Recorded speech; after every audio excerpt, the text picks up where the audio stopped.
Hello, everyone, and good morning.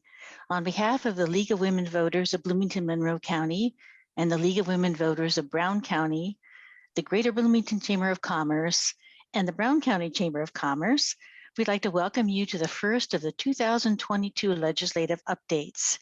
And this is the first at which we are welcoming the Brown County Chamber as a co-sponsor. My name is Ann Birch. I am president of the Bloomington Monroe County League, and I will be moderating this session. Other members of our team include Elaine Gall, Ralph Shaw, Sherry Frank, and Lori Teal. This morning, our local legislators will report on their work and priorities for the current session of the Indiana General Assembly. They will each have up to 10 minutes. After that, we will welcome questions from the audience. At any time during the session, you can alert the question moderator on private chat if you have a question, and she will put you in the queue. Looks like I just lost my video. Okay, here I go again. You will be recognized in the order in which your question was submitted, and you will be asked to unmute and start your video when it is time to pose your question. Please do not use chat for conversation, since this distracts all of us from the purpose of this session. Please limit your question to 1 minute. Our timer will sound when 10 seconds are left. If you have additional questions, please hold them in reserve. After everyone with a question has asked their question, we will wait, and then at the end of the session, we will take any additional questions.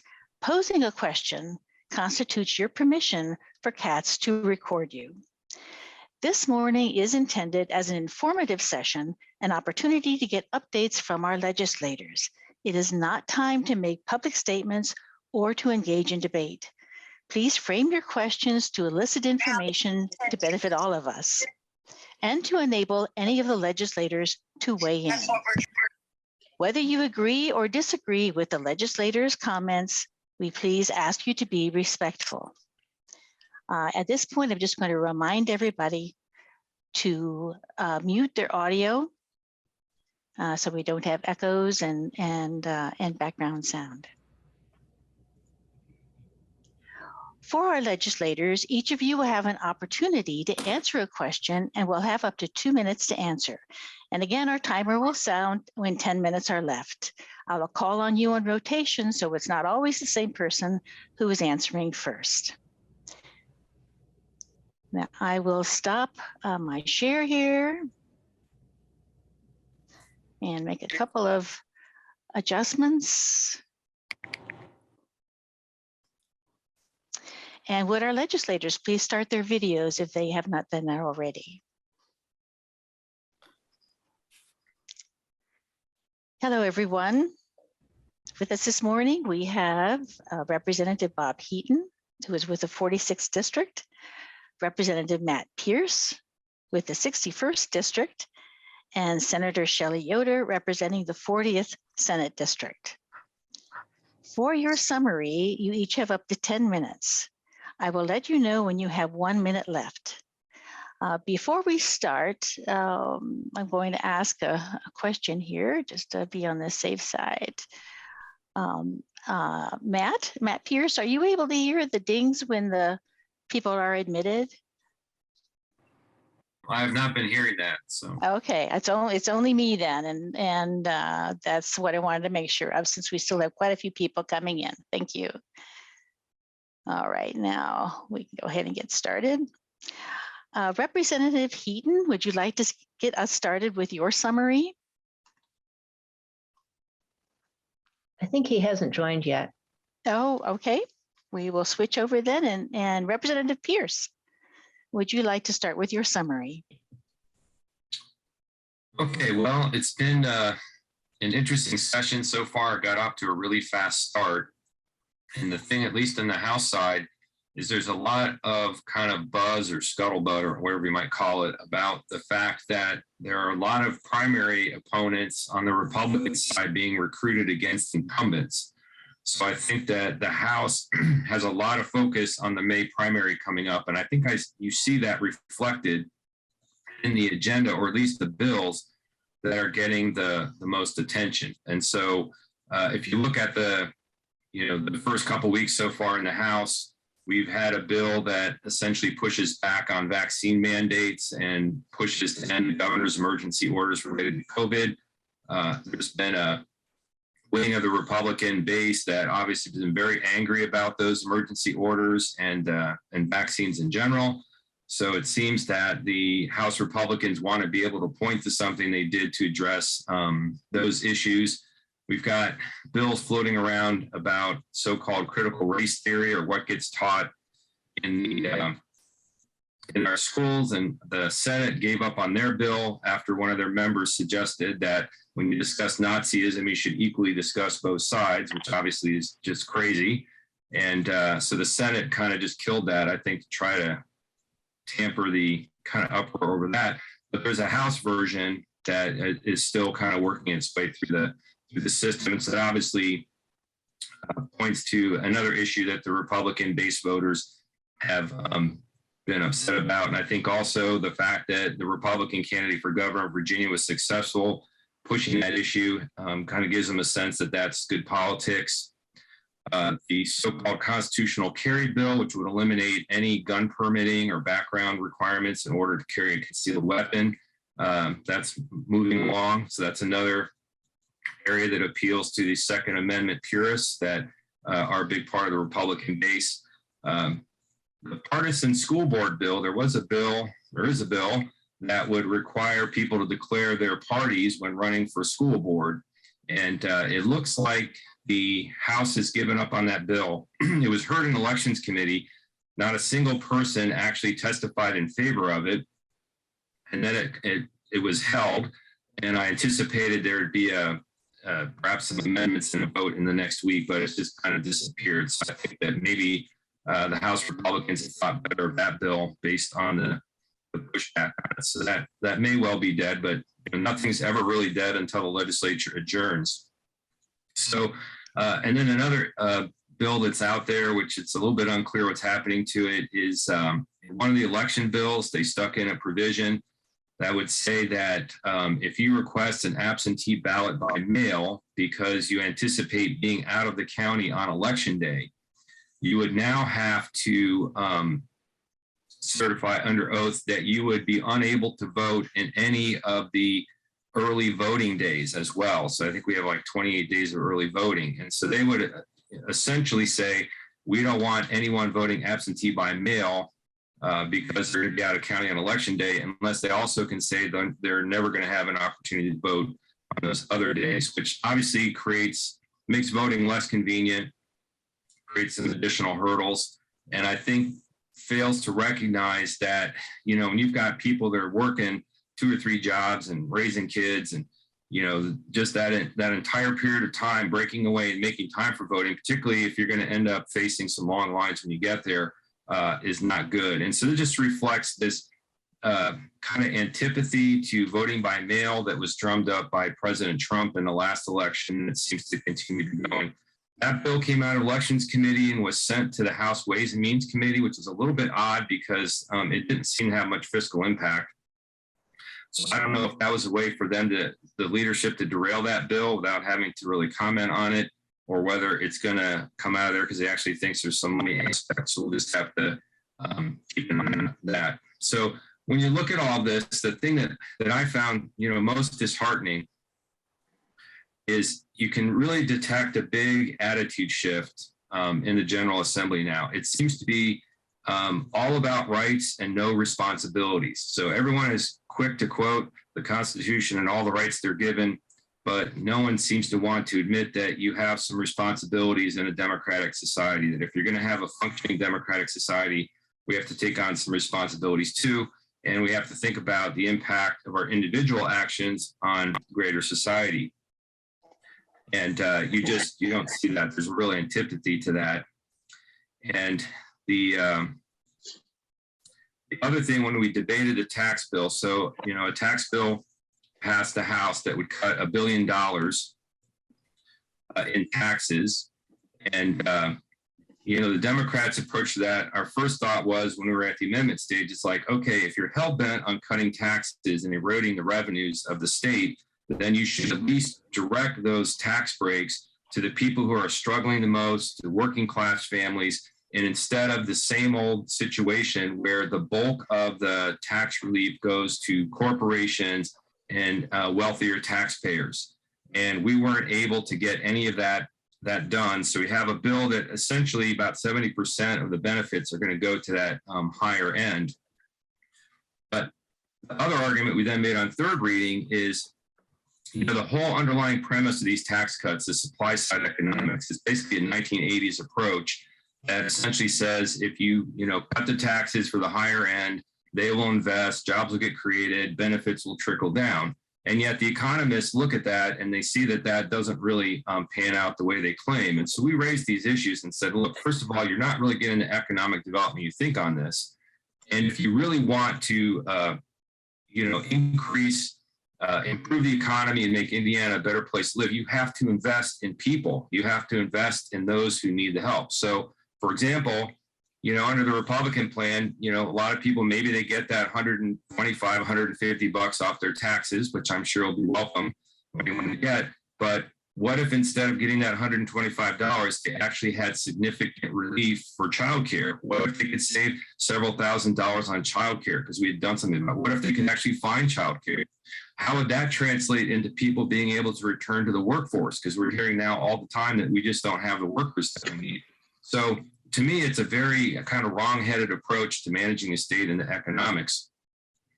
But I think really what's going on at the core is the Republicans really have a philosophy of not wanting to do, any government programs, doing very little government programs. And when the budget is tight, when there's not enough money in the Treasury or it's all accounted for after you pay for education, it's an easy thing to say, oh, gee, we can't do anything on early childhood education. We can't do anything about paying for textbooks for parents that go to public schools. We can't do any of that because we just don't have the money. Sorry.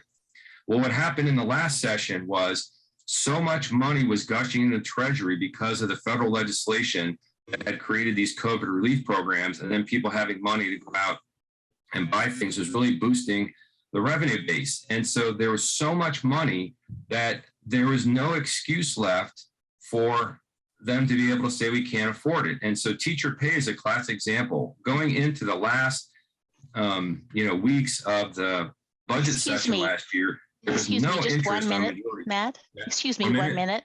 Okay, so there was no interest in really doing anything on teacher pay in the last week, despite the governor's task force having met. And what happened is there was finally just so much money in the budget that there was no way they could say no. And so what this tax cut situation is really about is just trying to drain the Treasury down so they can get back to being able to say, we just don't have the money to address the programs you would like us to do to invest in people. And the speaker really decried that idea of investing in people. He said that, we shouldn't be taking people's money and investing in, quote, other people's success, whatever that means. Hey, thank you very much, Representative Pierce. Senator Yoder, would you like to come in? Thank you so much. It's great to be here. I just want to give a shout out to Representative Pierce. Matt is such a great colleague to have. And even though we serve in the same building, I so rarely see him. And I just appreciate so much. And he gave a fantastic, as he always does, a fantastic overview of kind of the underbelly of what's really going on at the State House. And I appreciate that. And I'll add on sort of some things that are happening in the Senate, as well as my priorities and what I've been working on your behalf. I really say thank you to those who filled out the pre-session survey. And I wanted to give some feedback on some of the numbers on those surveys that we received, and then legislation that I filed on your behalf. The numbers we got back, so 80% of those of you living in the district responded favorably to addressing, of course, climate change, the climate crisis, and some environmental protections. And so to that end, I filed several bills. One, to make sure that we address net metering and its end, or at least the repealing and restoring of net metering. That is SB 314. and would sure love your help in getting some attention there. I'm trying to get some attention at the State House, but your lobbying for those bills really does make a difference. Also worked alongside the Citizen Action Coalition as well as the NAACP to put up some parameters and guidelines on establishing community solar facilities throughout Indiana, and that is Senate Bill 313, excuse me. And also working with some of our food insecurity issues and our farmers markets here, worked directly with them to craft some language to move Indiana's certified farmers markets to accept both SNAP and WIC. I also heard back from you loud and clear. Matt talked about this, but childcare, accessibility, affordability, and we know that Hoosier parents are just at their wits' end with COVID, and right now, sort of the roller coaster ride of both childcare's closing due to COVID, and sporadically so, and then how that impacts our parents and having to find childcare or stay home when they have needs, whether it's in their jobs, if they're, no matter where they are, but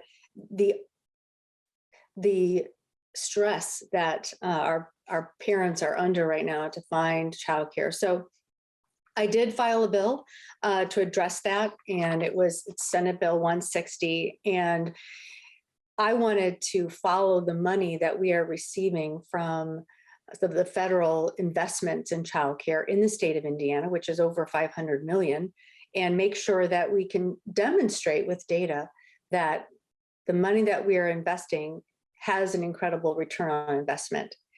So it doesn't look like SB 160 is going to get a hearing. However, I've been working alongside Senator Kadura, who offered similar legislation this year, and he serves on the Family Services Committee, and we are working to get his bill heard this coming week. So that's exciting, and so I'm joining those efforts with him, and also continuing to make sure, because 76% of you said that you want greater access, more affordability, and also expanded pre-K. So I'm listening, we're listening, and we're working really hard to address that. 80% of you said, yes, affordable housing is a problem. What can we do? And I filed Senate Bill 385 that would do several things. One would address evictions that are on Hoosiers records, and just some of the evictions. It's a common sense approach. If an eviction was not pursued, that eviction should not go on someone's permanent record. Or if an eviction was overturned, that should be taken off of a Hoosier's record. But in fact, Hoosiers don't know their rights. And so these, I like to call them scarlet letter E's, remain on their records. And it makes it harder and harder for these Hoosiers to find units, to find homes upon which to live, or in which to live. It also provides some protections. You know, we know Indiana is one of only 5 states with the worst renter protections in the country. And our district leads Indiana in terms of our large renter base. And we are, of course, home to Indiana's largest state university. And so many of our residents in Senate District 40 do call home a unit that they rent, a home that they rent. And so working really hard to put in some renters' rights, and also trying to address the application fees that really make it difficult and challenging for many Hoosiers to submit an application for a home, because the application fees are high and sometimes there's just one unit available, and addressing that. So either those applicants can get those fees back within reason, and that those fees are not so overwhelming as to make it really a challenge for many renters to even apply for housing. Also heard back from you when it comes to reproductive justice and healthcare access, equity, and privacy. And so I filed a couple of bills to address that. This is going to probably be a couple of years in the making to get the language just right. But I filed SB 312 to make sure that those who are accessing healthcare, that their records remain private. You know, some of the bills that we're seeing in Texas, for example, that can create online portals to report, and the healthcare that people who are receiving reproductive healthcare, it is not right that their information is being shared on these healthcare portals. So I've filed some legislation, that's SB 312, to address that. And in the Senate, we are working hard. I serve on the healthcare committee or health committee, and we are working hard to expand healthcare services. A reciprocity bill we're trying to get through the Senate. We got through committee, making so that all healthcare providers, we can have some reciprocity with other states. So we can, now that we have telehealth services in Indiana, and we made sure last session that those would continue. We need to also make sure that we can have neighboring states, physicians work here in Indiana, not necessarily telehealth, but in person as well, because we know that there's a serious shortage, whether it's nurses, physicians, and social workers. And that bill has made it out of the Senate and will be heading over to the House.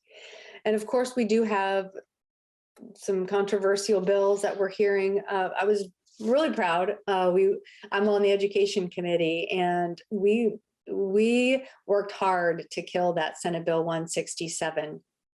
And I know that it doesn't have a path forward for 167, but we will be hearing 1134, which is the House companion bill. And I anticipate that it will hit the Senate soon. And we will be hearing, when we do flip the House and Senate, when we begin to hear House bills, I'm sure that will be a priority, and we'll be hearing that. So please stay sort of connected to what's happening in the Senate, and make sure your voices are being heard on some of these very dangerous, controversial bills. 1134 will be headed this way. We'll have to see what that language looks like.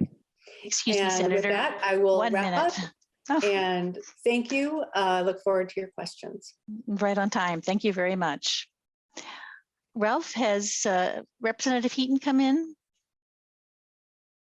No, he has not. Okay, we will go ahead then with our questions. So we are ready for questions from the audience. When you are called upon by the question moderator, please unmute, turn on your video if you like, state your name and ask your 1-minute question. And remember, we will have a timer that will go off when there are 10 seconds left. Then after that, I will call on each legislator to respond. So we're ready for our first question. Jim Borman has a question about HB 1134. Jim, would you unmute and ask your question, please? Hi, good morning. Can you hear me okay? Yes, we can. All right, good. Thank you very much. Appreciate everybody coming this morning. I'm a retired special education teacher. I've taught mostly in Chicago. I taught in some of the poorest districts in Chicago, and I taught in some of the wealthiest districts in the private schools as well. And I found very, very concerned representatives talked about the education bill that was killed in the Senate.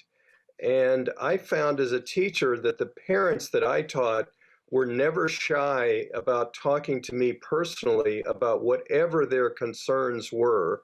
And I found that the proposal at the legislature, I listened to the House debate, the House committee about House Bill 1134, and I was very concerned about the overreach involved in it, and it wasn't really a way to improve public education. I wanted to know about the legislators' viewpoint on that proposal, House Bill 1134, and why it was needed. Okay. And just one last comment is when representatives— I'm sorry, Mr. Berman, we need to wrap up with your question. Do you have the Okay. gist of it there? Yeah, my Okay. question, yeah, explaining their position on the bill, what they All thought. right. Thank you very much. Representative Pierce, would you like to address this question? Yeah, I've always thought that these bills are chasing a problem that just doesn't exist. And it's driven by this dynamic of, primary politics because of the way the seats have been gerrymandered. For most members, not all, but most members, the primary is the real election and the general election is just a formality.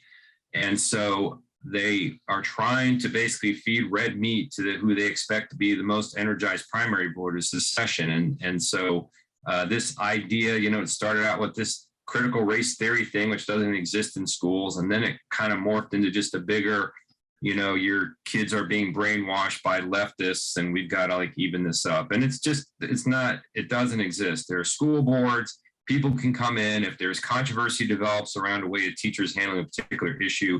As people pointed out, there are many avenues for people to raise those issues with the superintendent and other people that are involved in curriculum at these schools. And so there's just no reason for the state to be jumping into this thing. And so I'll be voting against that bill when it comes to the floor for a final vote, although it's yet to get through its second reading amendment stage. So I suspect there might be some more changes made in that bill. So we'll just have to see what it ends up reading like once it gets to the third reading. Okay, thank you. Senator Yoder?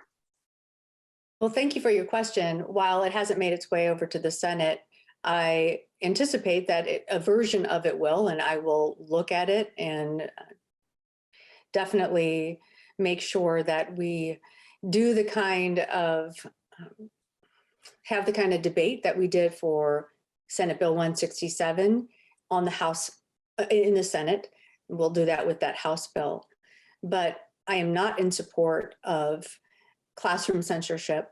I think what this pointed to, what I'm hearing as far as the messaging about bills like 167 and 1134, what I heard about 167 in the Senate was it doesn't have a path forward because it was going to be around this lesson plan that teachers have to post and have approved their lesson plans. And while that is problematic,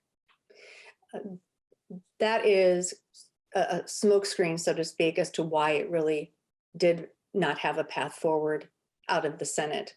And it spoke to what we heard was how difficult it is to have these conversations in the classroom about race, about sexism, about national origin or differences, how challenging it is to have these conversations, and how are we going to have these conversations in the classroom? And what bills like 167 and 1134 are trying to do is to chill those conversations, a chilling effect, so they don't happen in the classroom. And I know that as a teacher, our teachers are trained to have these conversations in the classroom, and they need to happen in the classroom. And if anything, we should be supporting our teachers and training our teachers to have these robust discussions in the classroom. So I anticipate it'll make it, and I'm not supportive of the way it looks now. Okay, thank you very much.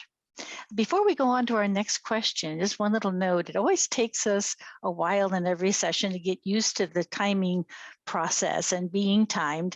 And we are using something different than we've done in previous years because we actually have a timer. So you should be able to see the timer. And then for the folks who are asking the questions, they are really under the gun. Just try to get your gist of your question up front. And minimize the background material, especially if you think it's not absolutely necessary. So let's go ahead and we will go with our next question. Margaret Clements has a question. Margaret, would you unmute and ask your question, please? Yes, thank you. We are currently one of 4 states that allows for involuntary annexation. There are currently 2 bills in the Senate and 2 bills in the House pertaining to annexation. These include Senate Bill 73 concerning annexation, House Bill 1022 concerning annexation and zoning, House Bill 1110 annexation of residential development, and Senate Bill 299 annexation of a fire protection district. Having been highly involved in the successful remonstration effort that promises to void Bloomington's aggressive annexation attempt, because we gathered more than 65% of the signatures of property owners in 8 of the 9 originally proposed annexation areas, I can tell you that residents feel harassed. What will you do to help protect residents in our community from this type of harassment of the people that the people in the county feel in their peaceful existence and way of life? And how can we help you represent us? Thank you. Senator Yoder, would you address this question? Margaret, I knew I was going to get this question. So thank you. Yes, it has been a robust. And the thing that's so amazing, I just want to speak to the amount of organizing. And in a weird way, yes, I know that it's been hundreds of hours of your time, of your life over the last 12 months that I don't want to diminish that. I want to say what you had to do to make the system work was really incredible. And the just how democracy works, people were engaged and paying attention, and that's an important thing. So I just want to say, but you'll never get that time back. So I want to appreciate that. So Senate Bill 73, it is more of an it's kind of trying to do the reverse of how our annexation laws are now, and it's making the municipality have to make their case, and then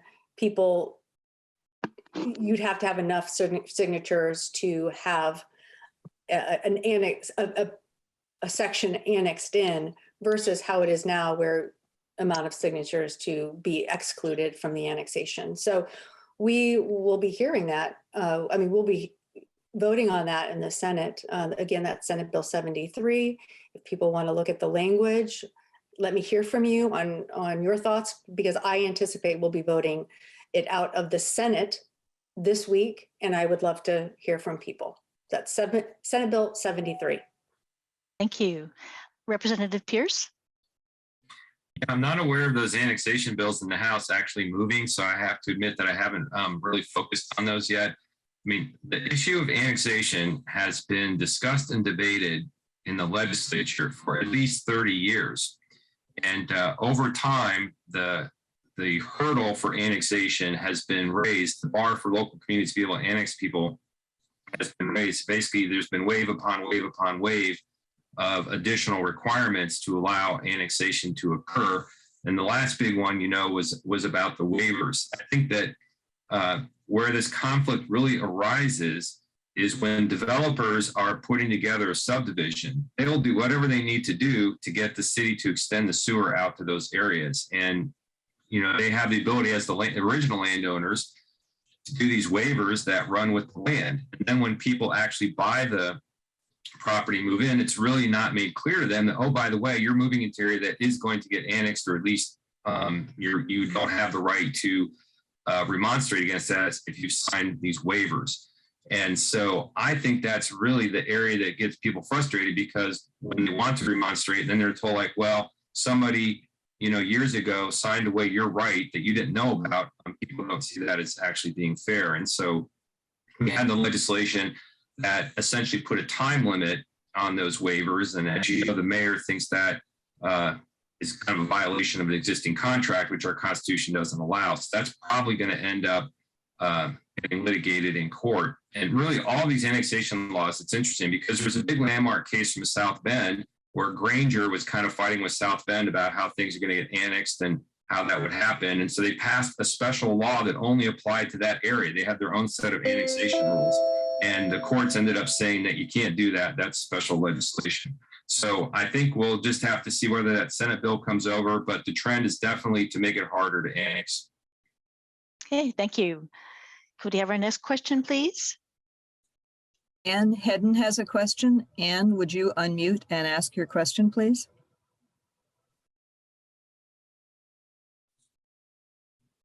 So I can unmute, but I can't change the video setting. My name is Ann Hedden, and my question concerns the 4 bills that have been introduced to the Assembly this year, but have not been assigned a hearing in a committee hearing in either house. These bills concern solar net metering, and I would be interested in hearing what the senators and representative have to say about the obstacles and the prospects to these bills getting a hearing and getting passed. Thank you.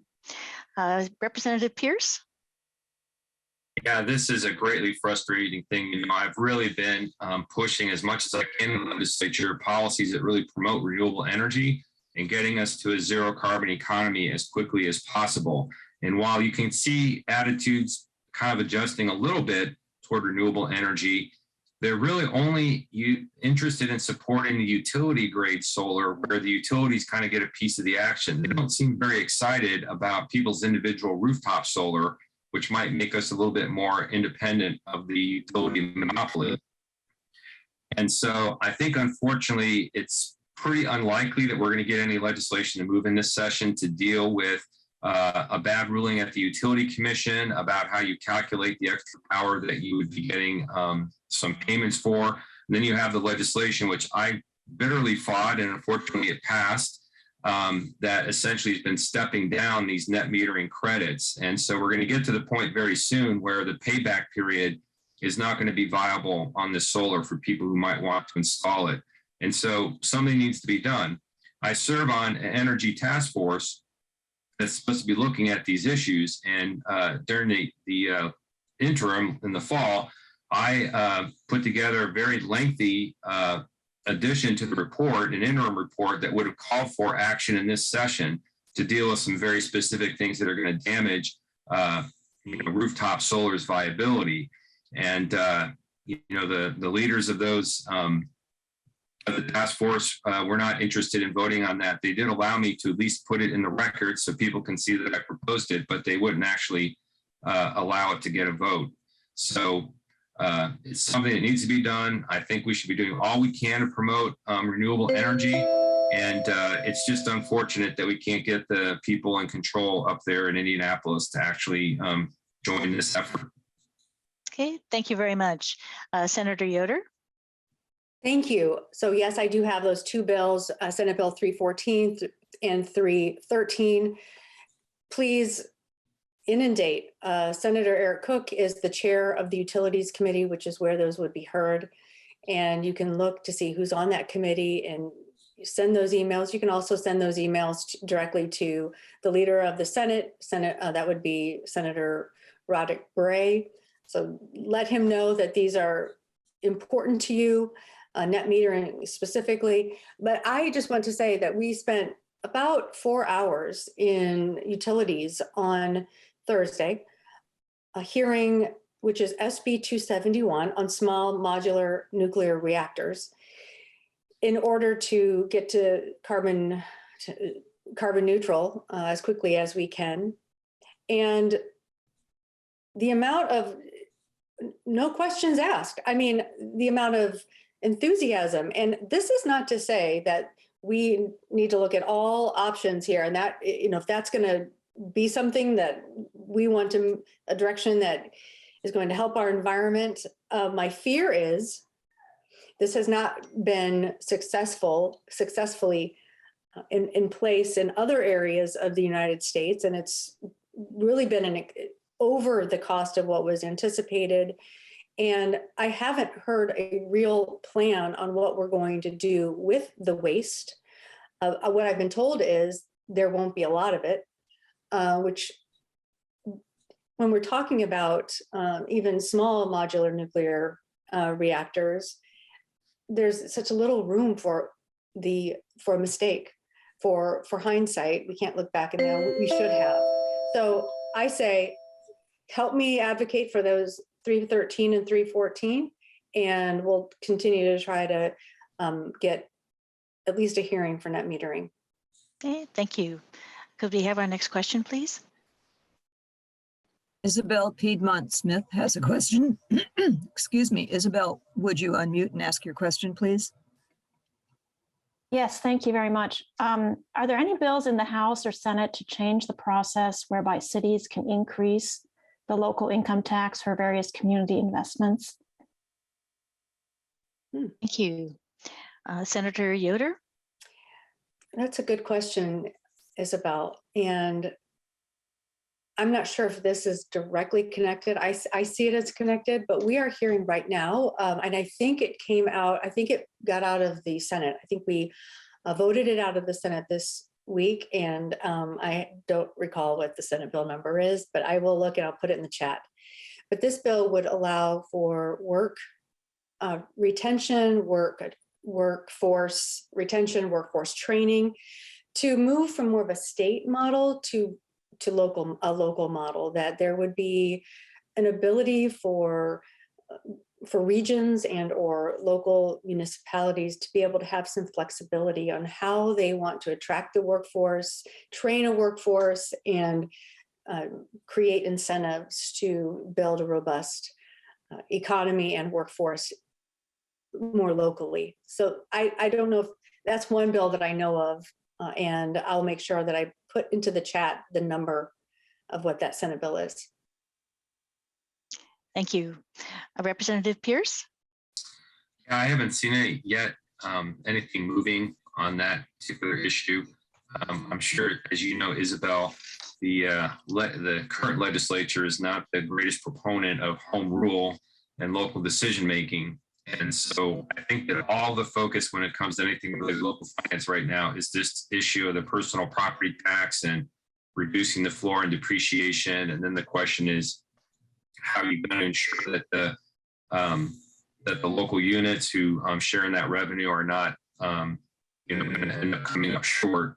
And so there's discussions about how to replace it. And then, is that really going to be a long-term replacement so there's not ultimately some shortfall? And so I'm not aware of anything that would really provide greater leeway to local units to be able to deal with their income tax, their local option income tax.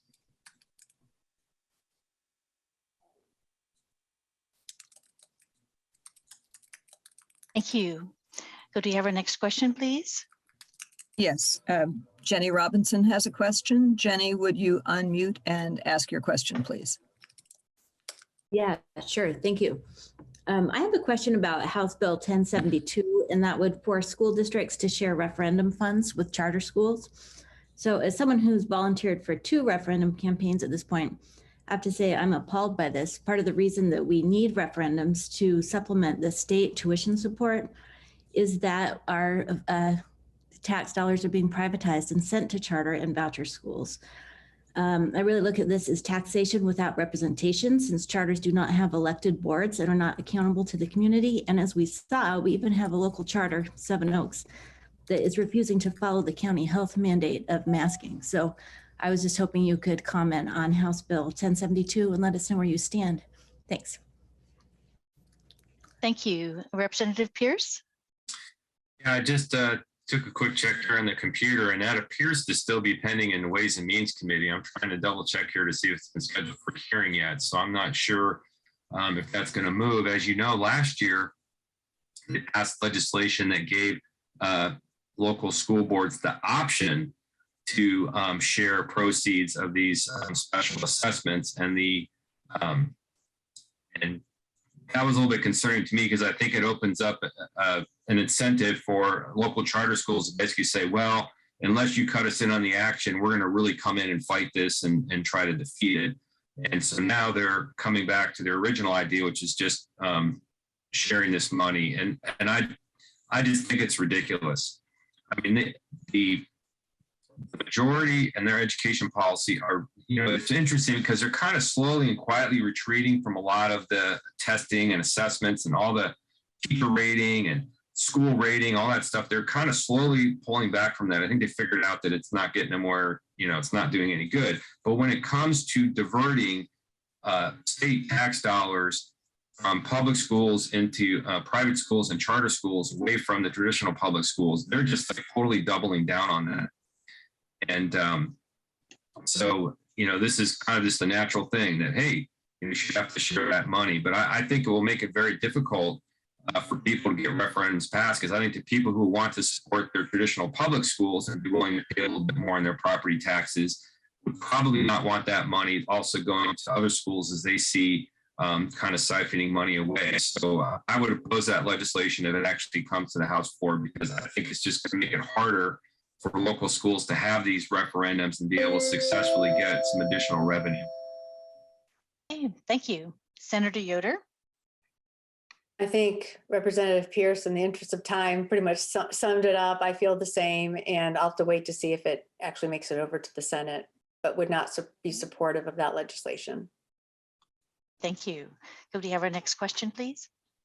Yes, Brown County Community Foundation has a question. Brown County, would you unmute and ask your question, please? Thank you. The Community Foundation in Brown County has been working with our local school corporation after receiving some grant dollars from the Regional Opportunity Initiative to repurpose a former intermediate school as a early learning site, birth through 5. We're specifically interested in following House Bill 1318, which exempts school corporations from licensure for daycare facilities. I'm curious if you've been following this bill and where you stand on it. Thank you. Senator Yoder?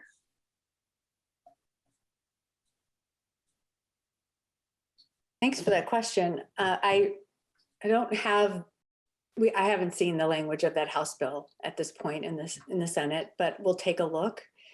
I would just say we need to be addressing the expenses, the costs and accessibility of, I think, early childhood education and or childcare. And one area that I think would be helpful is I am hearing about how expensive it is to fund, whether it's through insurance, some of the expenses of running these childcare facilities, but reducing regulation or doing so in order to reduce the cost in the way that it could be harmful to keeping children safe and parents knowing that their children are being cared for I would like to see us responding to helping daycare centers or childcare centers have some type of a fund that these people can, draw out of pools so that they can have this insurance and we can help them have this insurance, because we certainly don't want to compromise the safety and care that children are receiving, but we also need to address the affordability of childcare. So I haven't seen the language yet, but I'll take a look. Thank you. Representative Pierce? Yeah, that's still in committee. I think doesn't look like it's probably going to come out. One thing I probably should have mentioned is in the House, the deadline to get any bill out of committee and keep it alive is essentially Tuesday afternoon. So you have some committee hearings cramming stuff in on Monday and Tuesday trying to get under that deadline. But after we adjourn on Tuesday, if we haven't adopted a committee report to move those bills, then essentially they're done, unless they take the content of that and put it in another bill later in the session. So I suspect that bill is probably not going to get a hearing.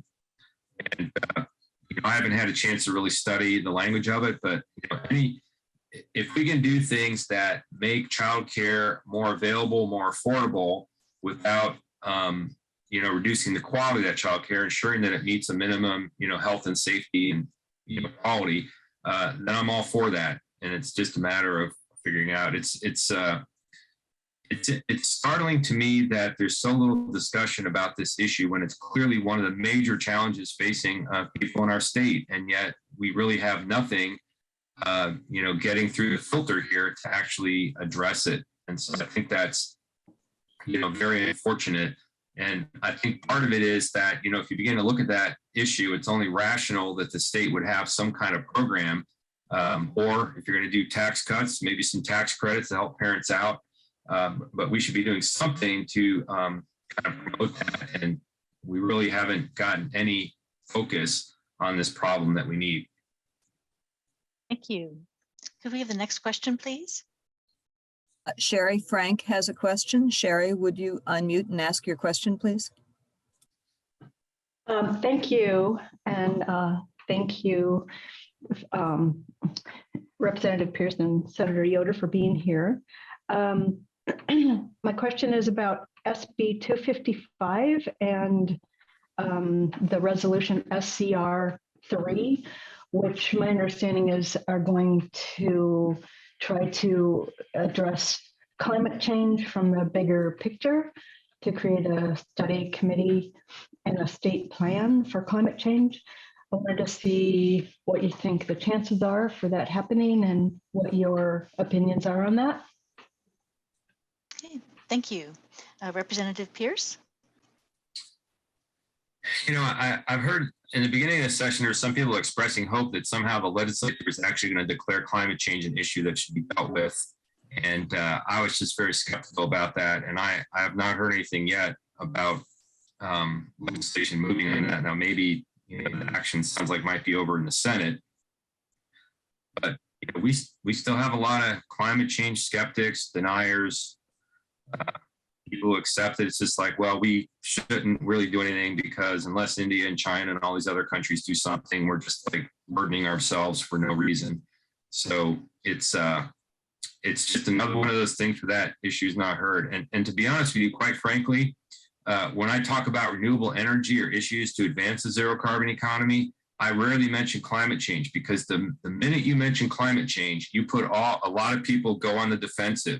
And they almost turn you off. And so you really have to talk about it more in terms of, economics and energy independence. And unfortunately, you can't really just say, hey, look around you. The climate has got a problem. It's pretty evident because it's one of those things where people suddenly take sides and they're on their team and you can't get them blasted out of there. So, you have to really come at this issue in the General Assembly in a very subtle kind of roundabout way, or you just end up hitting a brick wall. Thank you. Senator Yoder? Well, I would say it's, I'm on that. It's, I think, Senate Bill 255, and it does create a task force it calls out naming climate change and creates a task force to address it. And, it says a lot that we are just trying to name it and have a bill that creates a task force to address it. And here we are in 2022 finally having this conversation. So I don't know, it hasn't been scheduled. That it has support, but does it have enough support to actually move through the Senate? And where will it go once it goes over to the House? That I don't know. But of course, I am supportive. I just hope it will have some impact and success of getting through the House and Senate in 2022. Okay, thank you. Our next question, please. And we don't have any other questioners in the queue. Okay, well, we have some questions here in reserve, and I will go to those. And in the meantime, if anyone comes up with any questions, you're welcome to enter them into the queue. We have a rather interesting one that came up here recently, and that is, as bills are now being sent back and forth from the House to the Senate and vice versa, what are you most pleased with that you and your colleagues in the Senate or House have accomplished? And let's see, I lost track here. I think it's Senator Yoder. I will say, in a super minority, I appreciate this question very much because the things that you become most proud of are not big, flashy headlines. At least you're not getting any, you're not attributed to why it is the way it is. But the fact that we killed Senate Bill 167 together is, I think, a huge victory in this session. And I will remember that. That's really been a high point to have to kill a bill, but we did that. And the other thing I'm proud of, I worked alongside with Representative Pierce, and we have a section of I-69, a bridge, one of the overpasses that will be named after Deputy James Driver, who was a Monroe County Sheriff's Reserve deputy who was killed on March 29th of last year. And he was doing everything right and was responding to a call and was hit and killed while serving as a reserve deputy. And his story is so powerful because he had not become an American citizen to be able to be, or maybe he had just become an American citizen to be able to work full-time as a deputy to get paid. So he was actually volunteering his time when he was struck and killed. And we were successful. Hopefully it's going over the House now, but all systems are pointing to go. And yes, that we will have a section of road named in his name, and that's a win. So I'm proud of those two things so far in the first 3 weeks. Thank you. Representative Pierce? Yeah, I really appreciate Senator Yoder taking the point on that resolution for the driver, and she's got it in a really good place. I think it'll probably move through the House pretty smoothly once it gets over here. So that's a great thing. It's important that we honor people who were willing to serve their community and made great sacrifice in that process. I would say that just give me kind of an insight into how the legislature can work is one of my things that I'm excited about. It's not an accomplishment yet. We've got a long way to go in the session, but I have an amendment that will ensure that inmate telephone calls made by people incarcerated are at reasonable rates, because right now some people are paying really high rates just to make a call if they're in a jail.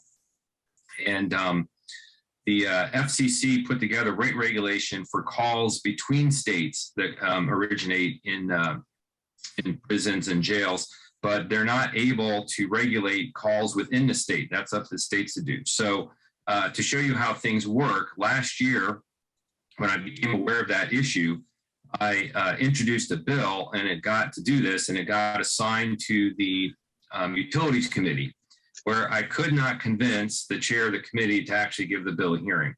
So this session, I kind of said, okay, I got to take a different path, because there are always multiple paths to getting legislation done. So instead of introducing it as a bill, I just had it drafted as an amendment. And I went to the chair of the Courts Committee, where we're used to dealing with issues dealing with incarceration. I was able to convince her that this was a good thing to do. We found a bill that we could put the amendment into, which we just did this week.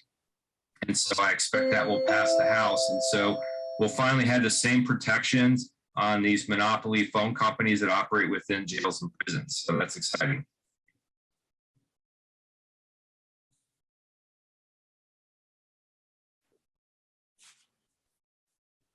And I think you're muted. Well, that's the first time that's happened, so that's not too bad. Thank you. Elaine, let us know if anyone comes into the queue. In the meantime, we'll go on with the other questions that we have. Yes, Yeah. we do have another question in the queue. Sherry Frank has a question. Good. Again. Sherry, Okay. would you unmute and ask your question, please? Hi, thank you. Trying to find the bill number. It was about coal ash, how coal ash is could be handled. SB 412. Wanted to see what you think the chances are for that being addressed to protect groundwater. Thank you, Sherry. Oh, Yep.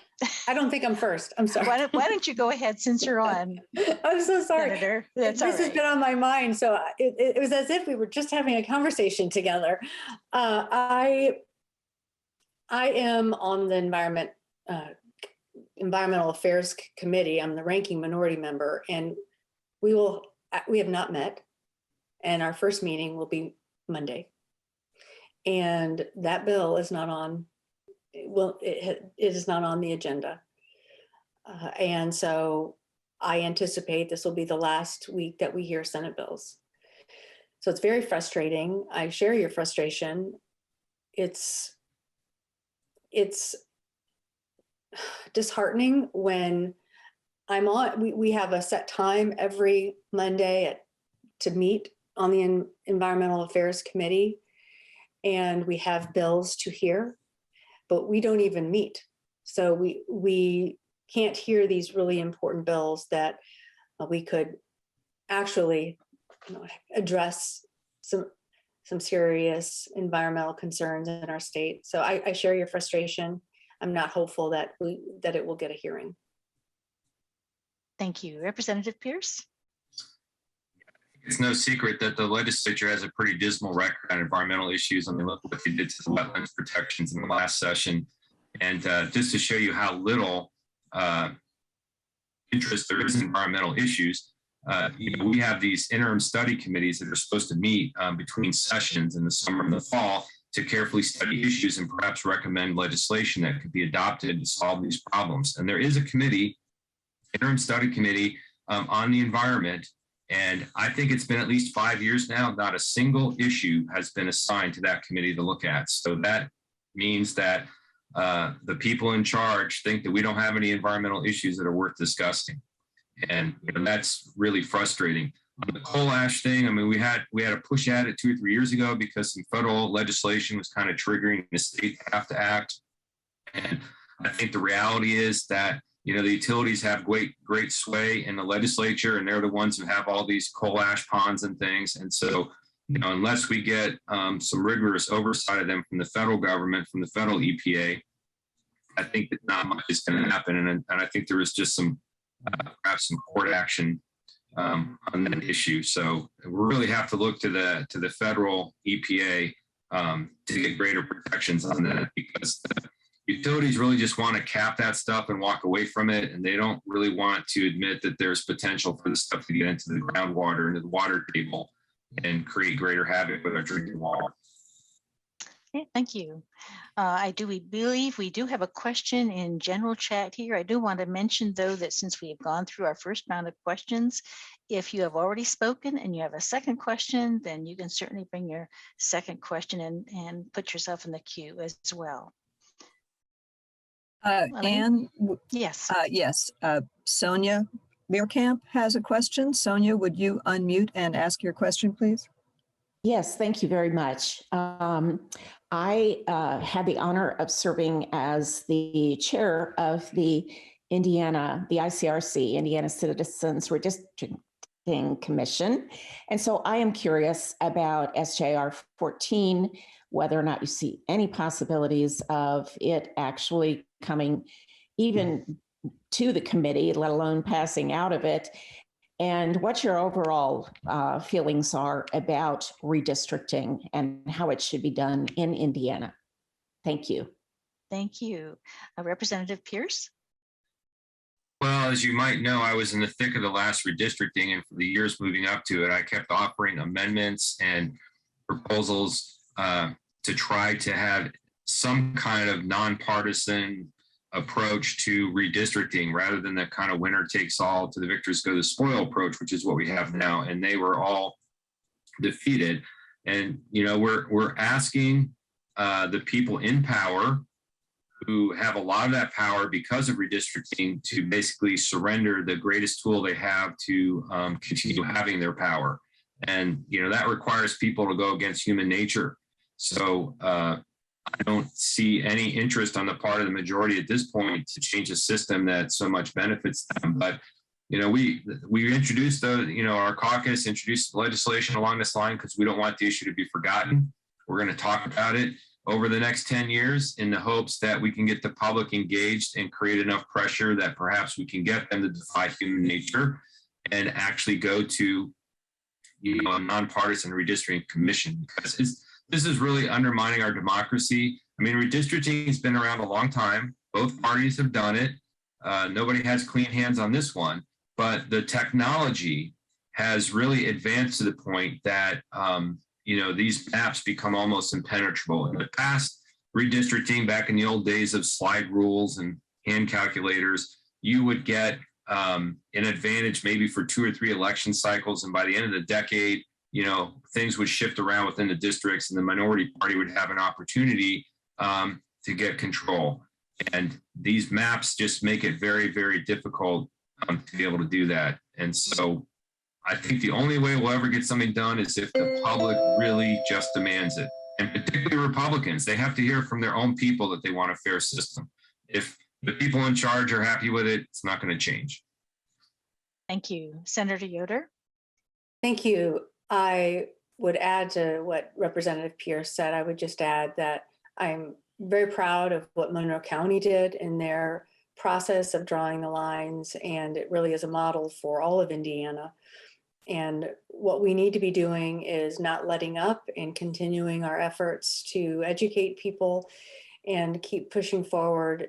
I know it felt like a defeat for 2021, but we have to just continue to, be a squeaky wheel and not let up, and hopefully make some progress when it comes to addressing gerrymandering in Indiana and the way that we draw the districts. Because Representative Pierce is right; both parties have been not responsible in making sure this happens when whatever party's in power.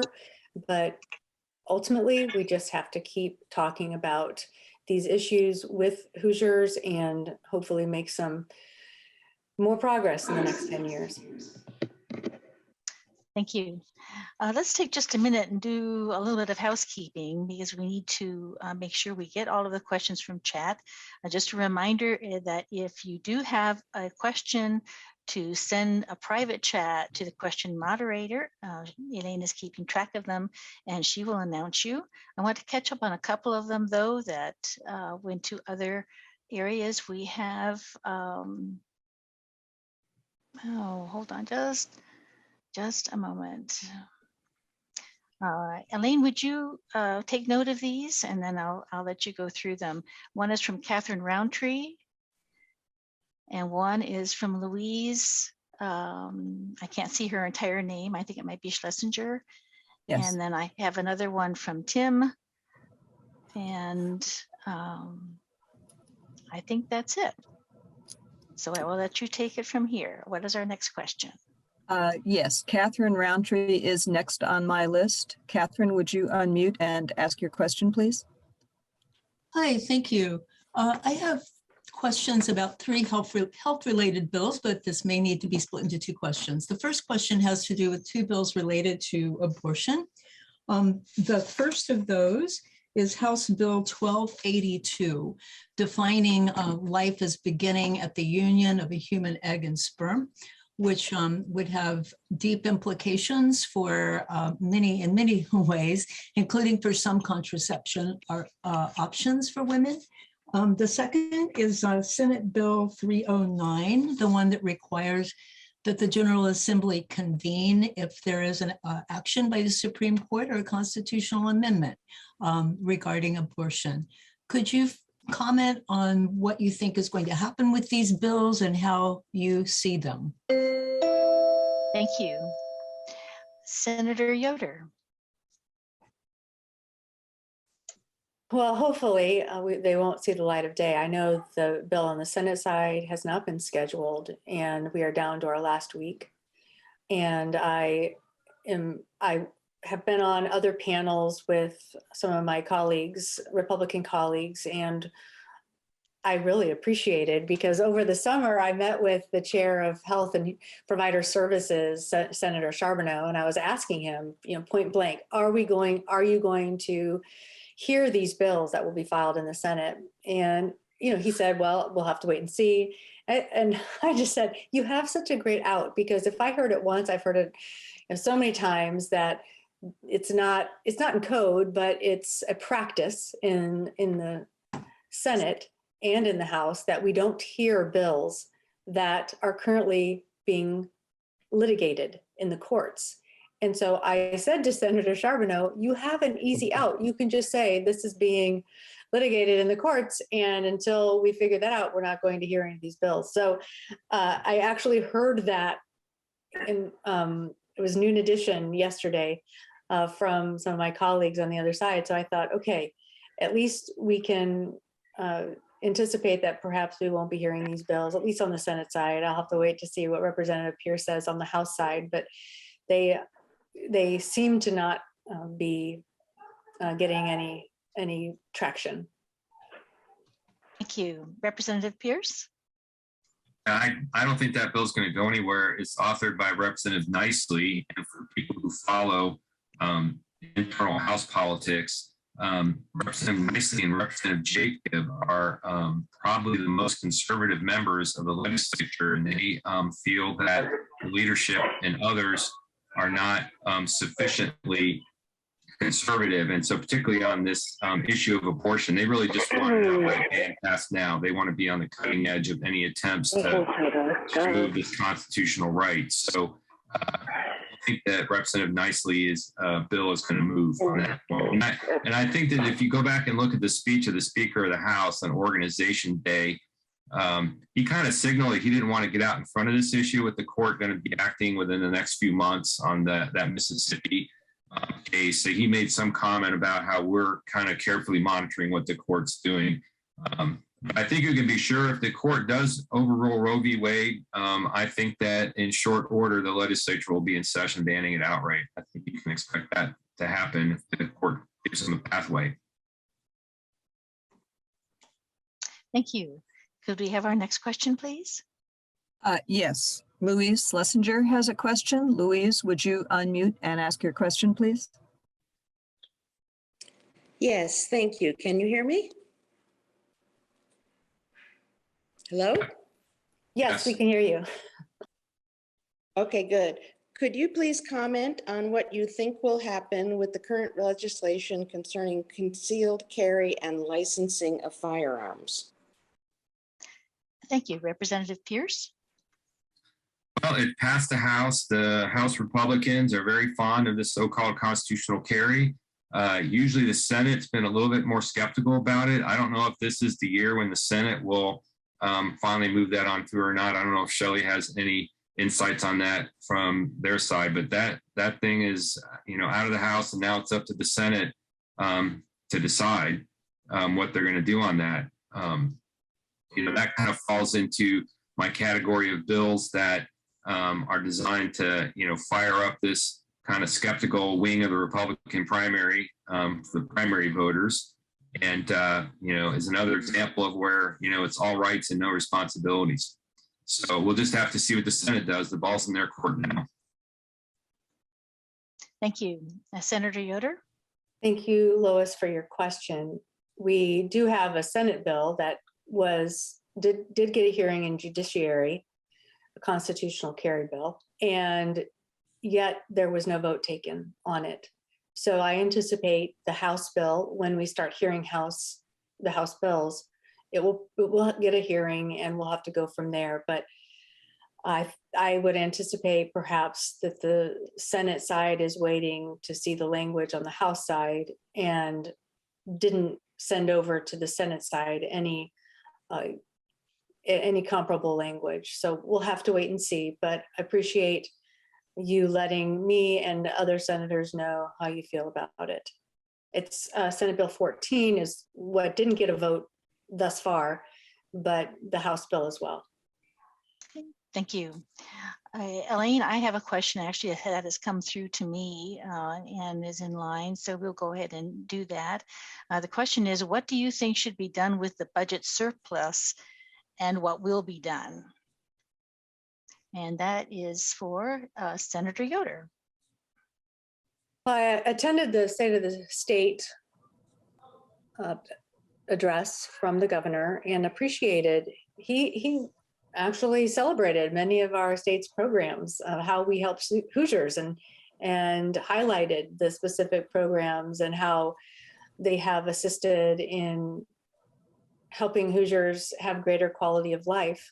And then he went on to say that he wants those same programs, that same support and some programs built out in Indiana to address mental health treatment and education, as well as substance use disorder education and treatment. So I would like to see those surpluses be put towards supporting those programs, as well as addressing childcare and pre-K in our state. So that's how I would like to see the surplus addressed, and use that money to actually improve the quality of life for Hoosiers. Thank you. Representative Pierce?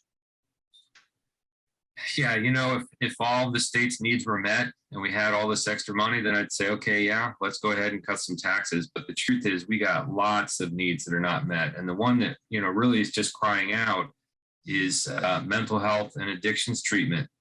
And it particularly intersects with criminal code reform. I mean, 70 to 80% of the people that are incarcerated are there because they have mental health or substance abuse disorders or both. And yet we have done nothing to make the treatment available in all the counties in our state. And so if you've got billions of dollars laying around that you don't think you have any idea how to use it, well, I've got an idea for you. Let's build some at least regional treatment facilities, and let's get them funded in a way that they can operate, and so that people don't have to be languishing in a county jail because they have a mental health issue, that they can actually be put in a program that's going to help them recover. And, you know, that's simply one example. Another example I threw out during the debate on this is like, you know, we for decades now have been an outlier who makes parents pay for the textbooks of their kids to go to public school. And I said, you know, if you really want to like remove a tax on parents who have kids, why don't you get rid of pay for the textbooks? They don't have to pay for these fees, and you don't have to have the local school districts trying to get people living in poverty to be able to pay for those books. And there are so many examples that you can point to where the state is just ignoring things that need to be done to help, you know, people and help our state progress. And they're just not willing to do it. And so what they're really attempting to do in the House is to limit the funds. So whatever extra money's there, they can argue we have to keep that in reserve in case the economy goes down, and everything else, oh, it's too tight to do anything. That's what this is all about. Fortunately, it looks like the Senate's a little less interested in going down this road. And so I'm hoping that they'll block it. Thank you. Do we have another question? Since there are no other first-time questioners, Margaret Clements has another question. Margaret, would you unmute, please, and ask your question? Sure, thank you.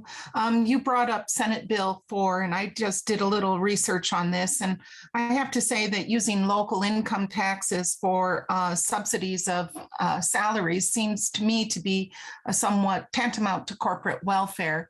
And here in Bloomington, especially, we're using more and more of our local funds to subsidize student salaries via our economic development programs, and in lieu, actually, of paying police officers and the street maintenance workers a fair wage. I'd like to know what protections you might be able to insert into Senate Bill 4 so that the qualified worker definition actually would result in the money and the subsidy, and if local income taxes are used to pay for it, are invested in people who actually would stay long-term in our community. Thank you. Thank you. Representative Pierce? Well, I have to admit, not having read the bill, I don't know about the mechanics and how to plug that in there, but I'd agree with you. You want to make sure that your programs are actually effective. And so you really have to kind of study and figure out how things are actually going to play out. You know, we do have a problem in that, you know, we had a little bit of an uptick in our population according to the last census. But, you know, if you look within the state, the rural areas are completely emptying out. And the few people from those areas who are staying in Indiana, they're just moving into Indianapolis and the donut counties. So you have kind of the economy doing well and growing in central Indiana, and a lot of the rest of the state is really struggling. And so, you know, we've had suggestions that, you know, if you told people like, hey, we'll help make college more affordable if you agree to stay here for a certain number of years and, you know, work within the state and try to focus in on people who have to make that decision about their first job and where they're going to go once they graduate from college, or, you know, get out of some of the other programs that create these skills. But, you know, I think it's difficult to make a lot of leeway on that. You can have some impact, but at the end of the day, I think it's really about, you have to really work on making the quality of life in the state as best as possible and making it an attractive place that people want to come to. And I just keep thinking about with some of the bills that we end up handling at the legislature that get a lot of national publicity, you know, whether we like it or not, the people who are making these investment decisions live on the coast. They live out on the West Coast and the East Coast. And if you pick up the newspaper and read that legislators in Indiana think we need to have a fair and balanced discussion about Nazism and whether it's good or bad, I mean, that causes you to ask yourself, like, do I really want to invest there? And if I'm a skilled worker, do I want to come there? And so I think that we really have to work on quality of life and the image issue to really get people to stay here, come here as well. Thank you. Senator Yoder. Thank you, Margaret. I think what would be helpful right now is finding, talking about that language and maybe reaching out to Matt, because it did pass out of the Senate. So it will be going to the House, and that amendment language, some of that can be worked out. You probably have a couple of weeks to work that language out, but it would be great to offer just that clarifying language to make sure that those funds go where they will be most useful and most needed. So that would be my suggestion. Thank you. Do we have another question? Yes, Shauna Gurgis has a question. Shauna, if you would unmute, please, and ask your question. Good morning. As both of you know, first, thank you for this opportunity. Myself and my spouse both work for IU Health. There are several bills, House Bill 1001, as well as several Senate bills that address COVID vaccination status, and they appear to penalize employers and other institutions that require vaccination. What is your stance on these bills? And I am curious, what do you see being the outcome of these during this session? Thank you. Thank you. Senator Yoder. Hi, Shauna. It's good to see you, or not see you, at least hear you. I haven't seen, we haven't actually seen the final language of 1001 on the Senate side yet, but anticipate it will get here. On the Senate side, we did push, successfully get through the Senate, and we'll be heading over to the House, a bill that does put in place some 4 important features or benefits to Hoosiers if the public health emergency is ended here in Indiana. We can continue with the Medicaid expansion, the SNAP, the food stamps here in Indiana, that those nutritional aid will go to where they need to go, the expansions that have happened.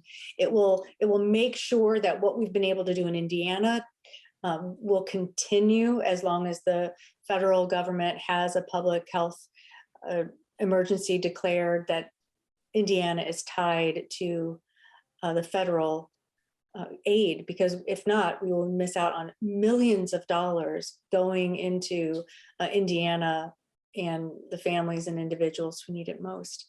So that successfully got out of the Senate, but it did not have any of the vaccine language, anti-vax language that is coming over from the House. So I think that we need to make sure that businesses have the flexibility to do what they need to do in order to keep their workforce and their customers safe.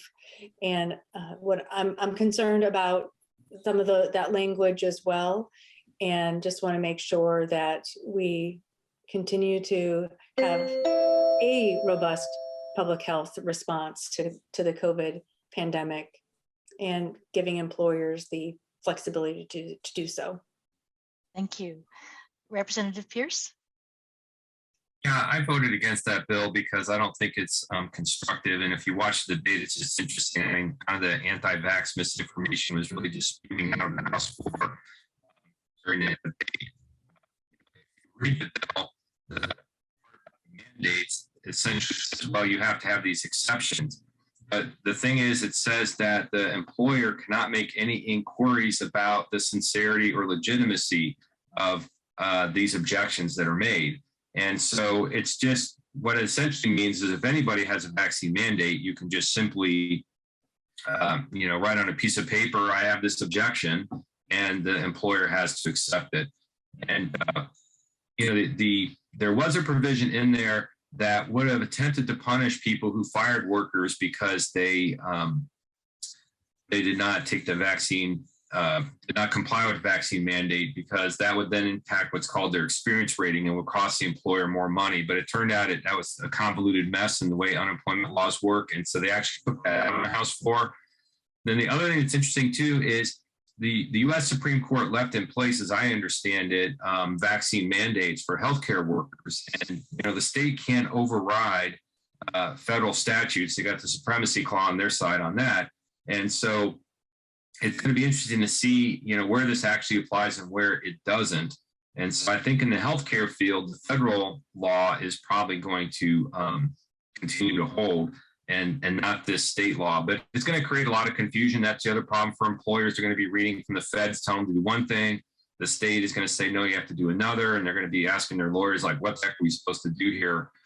And it also requires them to pay for any testing. So there's an issue about fiscal impact from the companies. So, all of that together, I prefer the Senate version much better because it doesn't get into the mandates, but we'll have to see what the Senate does with the House bill when it gets there. Thank you. I think we have time to squeeze in one more question. Yes, and Catherine Roundtree has a question. Catherine, if you would like to unmute and ask your question, please. Hi, thank you. I have a question about Senate Bill 250, which is restricting the practice parameters of nurse practitioners. I can see that could be both a positive and a negative in making it harder for people in areas where there are no physicians to get services, but also to prevent the overuse of nurse practitioners for the benefit of healthcare entities to take advantage of a lower paid slot to provide healthcare. And I wondered if you could address what your feeling about that bill is, and if you have an idea as to where that's coming from. Thank you. Representative Pierce?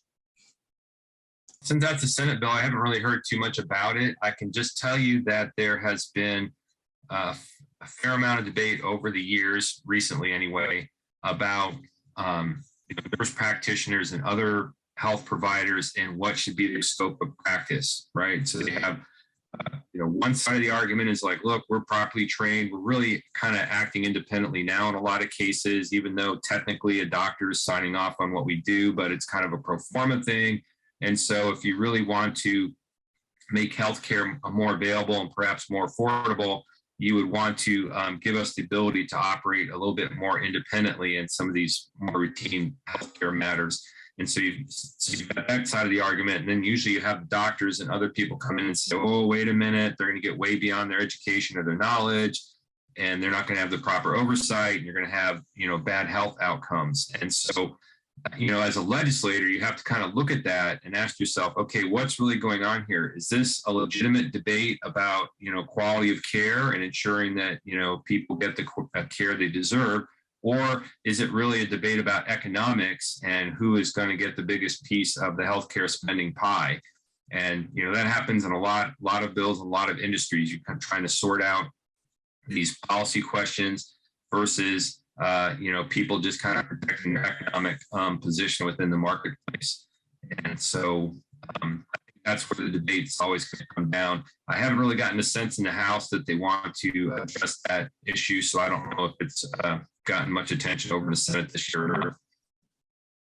Thank you. Senator Yoder.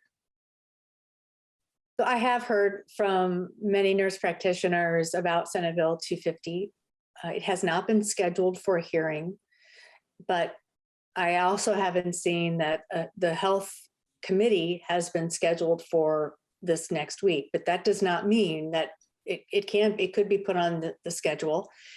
And I have two thoughts about that, either because I'm not sure why we're not meeting, but I do sort of put up my red flags to be a little bit more extra cautious that perhaps some controversial bills could be put on that agenda and then released at the last minute. So just, keep a lookout for that. But right now we don't have a health meeting scheduled. 250 hasn't been given a hearing and we're about to run out of time. So that's kind of where I am with that. But the author of the bill is Senator Brown, and she does a lot of scope of practice bills, and is partnered and her spouse is a physician. And I would anticipate she's heard from nurse practitioners, and my sense is she's probably not quite. I think she'll continue working to make sure that the language is language, hopefully that's fair. And that's what I'm going to hope to believe. And maybe I'll ask her when I see her on Monday or this week. I can ask her where she is with 250 and what her intent is. And we can follow up together. If we can find a way of hooking back up, I can do a little bit of digging around about where she is with that bill and let you know. Okay, thank you.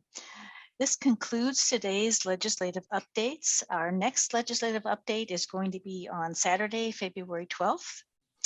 You can follow the work of the Indiana General Assembly on their website, iga.in.gov, which provides a wealth of information and allows you to track the progress of individual bills. Everyone who is registered will also receive a follow-up email with some additional information. And in closing, I'd like to thank our team members. Thank you also to Community Access Television Services for recording this session. And be sure to check their website for the rebroadcast. Finally, thanks so much to our area legislators for being here to share current legislative session information with us. And thanks to all of you for attending. Have a pleasant day. Bye-bye.